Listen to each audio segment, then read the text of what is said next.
నేటి దినాల్లో ఒక మంచి మాట స్ప్రెడ్ అవటం కంటే కూడా ఒక చెడ్డ మాట అనేది చాలా స్పీడ్గా స్ప్రెడ్ అవటం మనం చూస్తూ ఉన్నాం.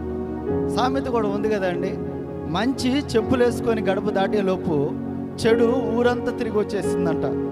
దేవుని ప్రజలారా గమనించాలి, నేటి దినాలలో యేసు ప్రభువును దేవుడిగా రక్షకుడిగా అంగీకరించిన వాళ్ళు ఆయన గురించి ఎన్నో రకాలైనటువంటి చెడ్డ ప్రచారాలు చేస్తూ ఉన్నారు. దానికి స్పందిస్తూ క్రైస్తవులైనటువంటి వారు, సేవకులైనటువంటి వారు మరి ఫైట్ చేస్తూ ఉన్నారు. గత దినాలలో ఎంతోమంది రాజులు ఈ బైబిల్ని లేకుండా ప్రపంచంలో చేయాలని ఎన్నో ప్రయత్నాలు చేశారు. అలా ప్రయత్నాలు చేసినటువంటి ఒక రాజు ఇంట్లోనే ఈరోజు ఈ బైబిల్ ప్రింటింగ్ జరుగుతూ ఉంది. దేవుని ప్రజలారా, ఆకాశం వైపు చూసి ఎవరైనా ఉమ్మి వేస్తే ఏం జరిగింది? మీద పడుతుంది, అవునా? అలాగా అనిజలైనటువంటి వారు నెగిటివ్గాను పాజిటివ్గాను మొత్తానికి యేసు ప్రభు వారి మాట అయితే ప్రకటించడం జరుగుతుంది.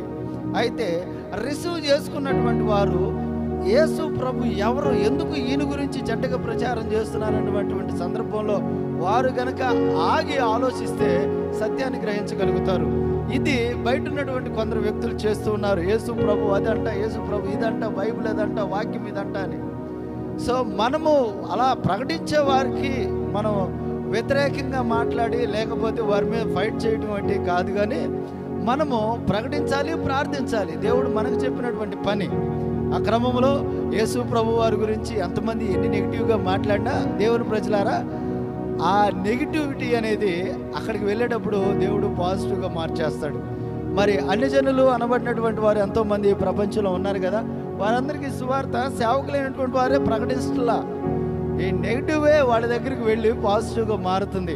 కాబట్టి ఎంతోమందికి మనం ప్రకటించలేనప్పుడు యేసు ప్రభు అన్న మాటను మాట్లాడుతూ వారు ప్రకటిస్తూ ఉన్నప్పుడు వారికి వ్యతిరేకంగా మనం కౌంటర్లు ఇవ్వటం కాదు, వారి గురించి మనం ప్రార్థన చేయాలి.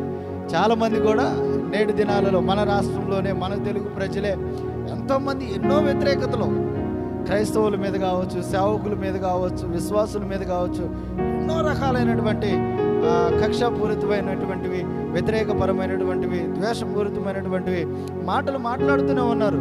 అయితే దేవుని ప్రజలారా, దేవుడు మనకు నేర్పినటువంటి పాఠం ఓర్పు కలిగి, సహనము కలిగి వారి గురించి ప్రార్థన చేయటం.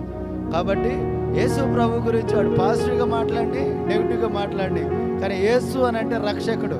ఆ రక్షకుడు గురించి ఏ విధంగా బయటికి వెళ్ళినా కానీ ఆయనకు తెలుసు ఎవరిని ఎప్పుడు ఎలా రక్షించుకోవాలో. కాబట్టి కౌంటర్లు ఇవ్వటం మానేసి దేవుని ప్రజలారా, దేవుని యొక్క ప్రేమను, దేవుని యొక్క మాటలను ప్రకటించడం చేయాలి.